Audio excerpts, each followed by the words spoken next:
Hey guys, welcome back. Yeah, as you can see, the blue background is back. I'm back in India, but I'll be going back in a couple of months. I'm just here for my vacation. Okay. Anyway, moving all that aside, let's. I was thinking, what should I record? And I was looking at some of my old videos that I made in Make.com and the newsletter automation. I thought, you know what? Let's try making a newsletter automation. Let's go through the video and make the newsletter automation inside of N8N. But once I looked through the video, looked through my own video, I found out, you know what, this is actually not that good. I need to make it better. How can I do it? So I sat down for a while and I was thinking, okay, what would be the best way to write a newsletter? And I went through some newsletters, and mostly newsletters are just people telling you their experience in a long format so that people can get some kind of value or gain some insight or share something or make sure that you join their program or something similar to that. So I thought, okay, the newsletters that I was creating in make.com, or in that particular video, or using that particular automation, was not that cool. It was not related to some insight. You're not getting any insight, you're not getting any values or information or anything. It's just taking some stuff and writing a big newsletter. It's like serves no purpose. So I thought, okay, let's try making something new.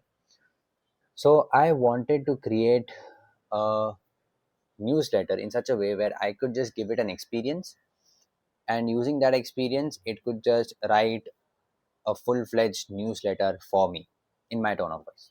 That is a thought that I have. So as the new format, let's now go and create the blueprint. Okay. Okay. So the idea that I have is for me to, let's say I have a Google Sheet. Okay. Have a Google Sheet, and inside of this Google Sheet, you can call this a CRM, or you know or a content calendar. I don't know, you can call it a content calendar. No, I don't think so.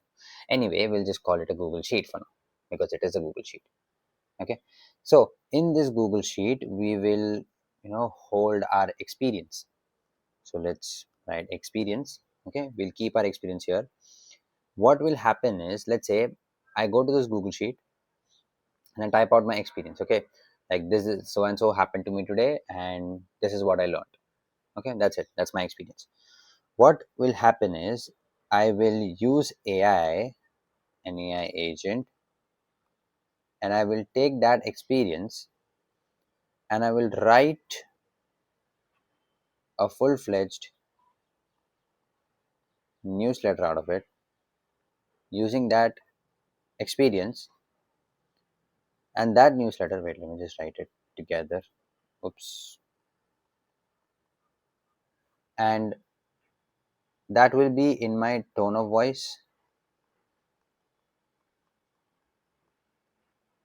Okay. So now it has some experience and some insight that I gained that I would like to share to the people, and the AI agent is responsible for writing that newsletter.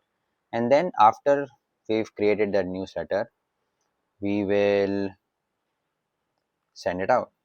Of course, send out. Okay. It is a pretty simple blueprint, I'll be honest, but let's see. I mean, how is it gonna be once we've made it? Because everything looks easy on paper unless you start building it. Well, that is it for the blueprint. Now, why don't you guys go ahead and enjoy this time lapse while I figure this stuff out? See you later. Okay, guys, so your boys finally figured it out as usual. Okay, so this is the automation. I mean, I'll be very honest, it was as simple as the blueprint was, and it was pretty shocking. It's like, is it that simple? Well, turns out it was. Okay, so what's happening here? Let's go through it. So first, as we mentioned, we have a Google Sheet. This particular Google Sheet is responsible for holding all the data. So if I just show you, Now this I ran it twice just to make sure everything is running properly. So I gave it a sample exam experience. Okay, so I gave it an experience and what I learned from that experience. It's not mine. I just use ChatGPT. Okay, and then we filter it out based on the status. So technically, we have two options here: in production and done. So in production means this. I want this particular experience to be converted into a newsletter.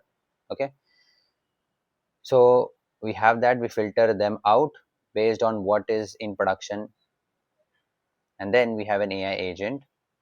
Now let me also show you the system prompt. But you'll find, as always, you'll find all the blueprints and everything down in the description. Okay, so you're a helpful intelligent assistant. Your job is to write newsletters based on experience. You will be provided with an experience, and it is your job to go through it and write a newsletter in my tone of voice. Make sure the output is in JSON, no extra text, no, never add hyphens. This is the structure that you'll follow. Never add hey there, because you're writing it as a newsletter, not sending it to a single person. Always keep the paragraph short. A newsletter, no one likes to read a big and clunky paragraph. Well, even though I've said this, it sometimes just writes it in paragraphs, which I need to figure it out. So if you guys are much better at prompting than me, please go ahead and change that stuff. Okay, because I'll show you what exactly happened. So, and this is the user prompt. I've given it the actual experience. I've also specifically given it instructions to keep it as short paragraphs, but it did not quite get it. So that's a fault on my behalf. And then we update it. So we, all the subject line and the body that was generated, we added back into the Google Sheet. Oops. Yeah, we added back to the Google Sheet. As you can see right here, the subject line and the body, which is way too long. Not way too long, I would say that is pretty accurate for a newsletter. And then after that, we have another AI agent that converts the newsletter into HTML, because I like to, format before sending it out. Otherwise, it just looks like a bland text, without any formatting, is just on the side, without any bold text, or italics, or changing the font or something like that. I just like to do all the stuff so that it looks clean. Then we send it out and then we update it. Okay, that is it for the automation. Now let me just show you what exactly it sent out, because I'll be honest, the thing that it sent out was actually pretty good. Okay, so let's go. Oops, let's go over to this one. Okay, so first of all, just check it out. It looks kind of cool. Okay, because I like this part where it just highlighted this section, and it has some bold, some bullet points. But let me just first, before reading the newsletter, let me just show you what experience did I actually give it. Okay, so automation trap. Yep, there we go. So the experience that I gave it was, I noticed a small recurring weekly task that took about 10 minutes to complete manually. Because it felt repetitive and automable, I decided to build an automation using Make.com. I went deep into automation, setting up triggers, adding filters, handling edge cases, formatting texts, making scenarios robust and reusable. What was supposed to be a quick setup turned into a long build session. I spent 6 hours designing, testing, and refining automation.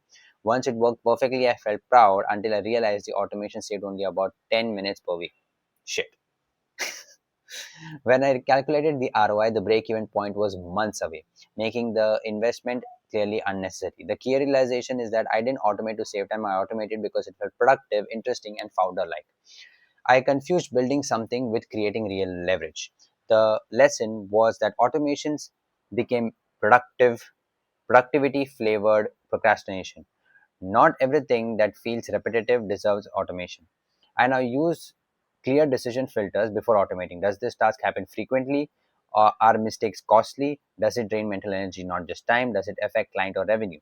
If none applies, the manual execution is a better choice. Automation should reduce cognitive load and simplify the business, not add complexity. Now that is, I got it from AI, of course. That's why it sounds so, you know, sounds so perfect. But just look at the newsletter that it wrote. Okay, now let's go through the newsletter. We've all been here, we've all been there. A small repetitive task that feels like it should be automated. This week, I fell into the trap head first. Now, look at the way it's actually writing this. Okay, this is not me writing this. I haven't given any complex instructions or nothing at all. Okay, it started with a simple 10-minute weekly task. It felt repetitive, so I decided to automate it with Make.com. What followed was a deep dive into triggers, filters, edge cases, and text formatting. A quick fix turned into a 6-hour build session. When it was finally done, I felt a surge of pride. The automation worked flawlessly, but then reality hit. It only saved me 10 minutes a week. The break even point, months away. The time investment was completely unnecessary. Here's the kicker: I didn't automate to save time, I automated because it felt productive. It felt something founders should do. I confused building something cool with creating real leverage. The lesson: automation can easily be productivity flavored procrastination. Not every repetitive task deserves automation. In fact, most don't. Now, look at the way how it's writing this. Okay, see, it has bolded certain words out of it. How it's writing, it's turning certain sentences or turning certain places into headlines or titles and stuff like that, adding bullet points, turning this into italics. So it's at the end says, next time you're tempted to automate, ask yourself, am I solving a real problem or just chasing the feeling of productivity? Stay sharp and automate wisely. Now all this stuff are actually written by AI, not by me. Okay, so that is pretty cool automation. Okay, now when it comes to using it in my day-to-day life, this particular automation, well, I would not be using it in my day-to-day life, of course, because I don't have many readers in the first place. If I do, this would be a very fantastic automation, because the way it wrote, the first time I actually read this, I was like, damn, this was cool, this was pretty cool. So if you are someone who has a lot of subscribers, who has a lot of readers, and writing newsletters is something that it's a hassle for you, you can use something like this. This is absolutely going to be a banger for you. Okay, and it's definitely going to save you more than 10 minutes. Come on. Okay, so once again, a reminder, you'll find all the blueprints down in the description. So if you want to get your hands on this newsletter automation, just go down, click on the description, go to the link, the first link, and you will have it for yourself for free. Okay, well, with all that said, thank you so much for watching this video till the end. I hope you enjoyed it, and if you did, make sure to hit that like and subscribe, guys, and I'll see you again next week. Thank you so much.